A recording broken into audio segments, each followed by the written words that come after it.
चलो हम गलत हैं, हो सकता है मैं कि मोदी जी मेरे देश के हैं जी, इसलिए मैं चापलूसी करूँ।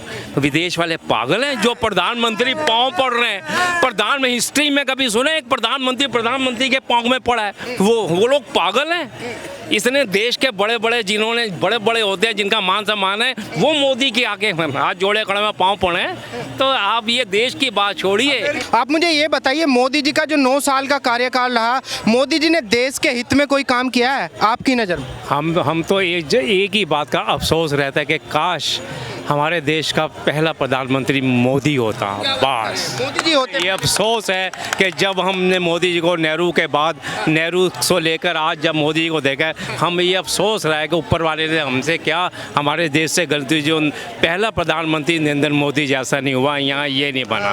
अगर ये बना होता, आज ये जो कुछ भी आप जितना भी देख रहे हो, ये कुछ भी नहीं लफड़ा होता, कुछ भी नहीं होता। बस लफड़ा नहीं कुछ भी नहीं होता। ये अंकल जी ऐसा क्यों लगा? इसीलिए कि ये सारे लफड़े कांग्रेस के पैदा किया हुआ है। ये हिंदू मुसलमान को दोषी ठहरा देते हैं। ना इसमें मुसलमानों का कसूर है, ना हिंदुओं का कसूर, किसी का भी कसूर नहीं है। पाकिस्तान का भी कसूर नहीं है, चाइना के कसूर नहीं है, मुसलमानों का कसूर नहीं। तो ये सारा कसूर सिर्फ कांग्रेस का है। कांग्रेस के बाद किसी का भी कसूर नहीं है। ये किया धरता सारा कांग्रेस। ये बताइए मुझे, आपने बोला कि काश हमारे देश के पहले प्रधानमंत्री मोदी जी होते। भाई किन क्वालिटियों पे आप बोल रहे हैं ये बात? क्या ऐसा है मोदी जी में जो राहुल में नहीं है? चलो हम गलत हैं, हो सकता है मैं कि मोदी जी मेरे देश के हैं जी, इसलिए मैं चापलूसी करूँ।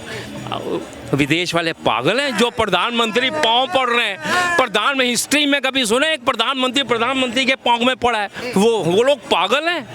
इसने देश के बड़े बड़े जिन्होंने बड़े बड़े होते हैं जिनका मान सम्मान है, वो मोदी के आगे हाथ जोड़े खड़े में पाँव पड़े हैं। तो आप ये देश की बात छोड़िए। ये अगर वो बाहर के प्रधानमंत्री ये समझ रहे हैं कि ये शख्स, हर कोई सोचता है काश ये शख्स हमारे यहाँ पैदा होता है। तो राहुल गांधी की जो बात है, परिवार के हाथों से सत्ता निकल गई है, परिवार टू परिवार आ रहा था, ये वो बौखलाहट है कि अब सत्ता आएगी। बता रहे हैं कि भाई मोदी जी तो कैमरे के सामने फोटो खिंचा लेते हैं और वायरल कर देते हैं क्योंकि उनको ये सब करना अच्छा लगता है, जिससे छवि सुधर रही है।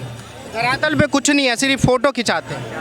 ये ऐसा है। मैं आप धरातल की बात, मैं वही आप धरातल की यहाँ की बात कर रहे हो। अरे दुनिया में है वो, तो दुनिया के धरातल में है यार, कमाल की बात है। दुनिया के धरातल में जितने गरीब देश हैं, छोटे देश हैं, वो तो मोदी को कहते हैं हमें गोद में ले लो, मोदी हमारा प्रधान है, हम मोदी के चरणों में आ गए हैं। तो ये कांग्रेस की बोखलाहट देखो। आप सुनते थे ना कि जिस कांग्रेसी को आपने सुना होगा, इस देश को कांग्रेस के सिवा कोई नहीं चला सकता। जब कांग्रेस घूमने में थी, क्या कहते थे कांग्रेसी? इस देश को भाई साहब कांग्रेस के सिवा कोई नहीं चला सकता। हेकड़ी। और अब वो देख रहे हैं कांग्रेस के सिवा तो ये देश बहुत अच्छा चल रहा है। ये उनकी बौखलाहट है। अब नहीं बता रहे हैं कि भाई क्योंकि कांग्रेस ने लगभग 56 साल इस देश में राज किया है। यही तो दुख है यार, हमें यही दुख है। आप कह रहे हो 56 साल की, इसी बात का दुख है कि क्यों 56 साल किया। हमारे देश का नाश हो गया। 56 साल हमारे देश का नाश हो गया। देश पीछे रहा। जैसे माँ बाप कहते हैं 25 साल हो गए, ये बेटे को मेरे 30 साल उन्होंने सास होते, हमने 30 साल पाला पोसा बड़ा किया, हमारी ये मेहनत में पानी फिर गया। जब बेटा निकम्मा निकल आता है, आदमी अपने माँ बाप मेहनत देख। कांग्रेस तो बता रही कि भाई हमने देश का विकास किया, हाईवे बनाए, रोडवेज बनाई और साथ में हमने सुई से लेके उन्होंने हाईवे बनाए हैं, रोडवेज बनाए हैं, सब कुछ बनाए हैं, लेकिन अपने लिए, लोगों के लिए नहीं बनाए। जो कुछ किया अपने लिए किए, कांग्रेसों के लिए किए, नेहरू के लिए किए, नेहरू परिवार के लिए किया उन्होंने। जो कैसे बता रहे कि भाई एक चाय वाला देश नहीं संभाल सकता, उसको इतनी नॉलेज नहीं। तो वो गलतफहमी दूर तो हो गई कि मैं जब कह रहा हूँ कि कांग्रेस के सिवा भाई साहब इस देश को कोई नहीं चला सकता। वो देख रहे कि चाय वाला चला रहा है। बढ़िया चला। हो हम तो सोचते थे हमारे कपड़े तो इंग्लैंड से धुल के आते हैं, हमारे कपड़े इस लायक हो गए, हमें इंग्लैंड से भी नहीं धुला सके। यही तो दर्द है कि चाय वाला इस देश को चला रहा है। ये कहानी और कुछ नहीं है। वो जो नहीं सोच सकते थे वो हो गया है, इसलिए बौखला रहे। मोदी जी 2 बार पीएम रह चुके हैं, तीसरी बार का चुनाव लोकसभा चुनाव 2024 में। मोदी जी 100 बार इलेक्शन हो गए तो 100 बार आएंगे। 100 बार आएंगे। 2 बार की बात करो, अब 100 बार आएंगे वो। अभी 5 बार नहीं। क्या कह रहे हैं? अभी 50 बार, 50 साल कंटिन्यू मोदी। अभी मोदी 50 साल कंटिन्यू मोदी, कांग्रेस खत्म हो जाएगी इस देश से। ये दो सुन लो जी, भाजपा भी 30-35 साल तक, यानी 30 साल 35 साल तक नहीं हट सकती, क्योंकि उनके पास एक से एक नेता है। मोदी है, फिर योगी है, फिर अमित शाह है, फिर राजनाथ सिंह है, 5-7 नेता हैं। इनके पास तो कुछ है ही नहीं। बता रहे कि भाई 1 सेकंड का टाइम दीजिए मैम, थोड़ा आगे आएंगे आप। ये बताइए मुझे, 2014 से मोदी जी देश के अंदर राज करें, प्रधानमंत्री हमारे देश के, 2024 में फिर से लोकसभा का चुनाव होगा।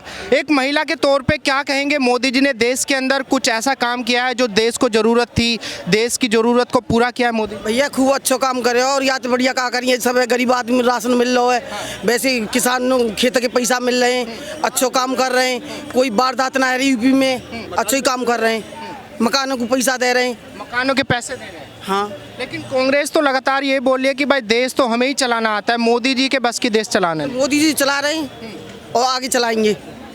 हम मोदी जी की सपोर्ट में, हमने हमेशा मोदी जी की वोट देंगे। 2024 में आप चाहते हैं कि दोबारा मोदी जी जानी चाहिए? बिल्कुल। राहुल गांधी जी भी तो हैं, हमारे केजरीवाल जी हैं, अखिलेश यादव जी हैं, मायावती हैं, केसीआर है, नीतीश कुमार है। केजरीवाल तो सही है, उन सही काम कर रहे हैं, पर दिल्ली में जो कि वारदात आ रही है, इन तो कोई रोक रहा ना दिल्ली में। हमारी यूपी में अगर ऐसे वारदातें होती, अब तक तो जन फांसी है जाती, जन क्या हो जाता, बार बार दिल्ली में होते हैं कांड। दिल्ली बात है, हाँ, हमारी यूपी में नहीं, दिल्ली की सरकार सही नहीं है। योगी आदित्यनाथ पे आपको भरोसा है कि अगर हमारे अगर यूपी में ऐसा हो जाए तो अब तक मोदी फांसी पे लटकवा दें, तो ऐसे आदमी ने जो केस है कहाँ दिल्ली में। तो जिस तरीके से योगी जी को तो खुद ही बताया जा रहा है कि भाई अवैध तरीके से कर रहे हैं, जो भी कर नहीं कर रहे, एक भी अवैध काम नहीं है। सन 1947 में बना कानून, जहां संशोधन करना चाहिए था वहां कभी भी कांग्रेस ने संशोधन नहीं किया, केवल आबादी बढ़ा करके और भ्रष्टाचार और गुंडे करने के लिए छोड़ दिया। आबादी बढ़ने के साथ में इंफ्रास्ट्रक्चर के लिए तुम लड़ रहे हो, तो कानून क्यों नहीं बदले भाई?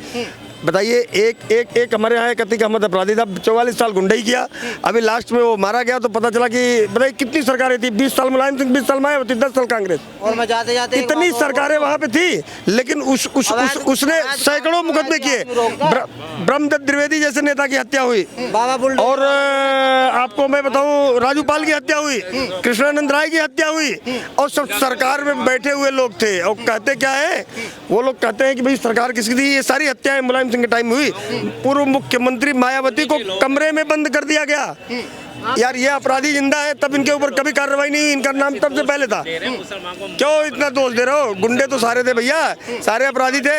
अकेले मायावती को किसी ने कमरे में नहीं बंद किया, लेकिन वहाँ अकेले ब्रह्मदत्त द्विवेदी एक ब्राह्मण खड़ा हुआ और 4 महीने के बाद में उसकी हत्या हो गई।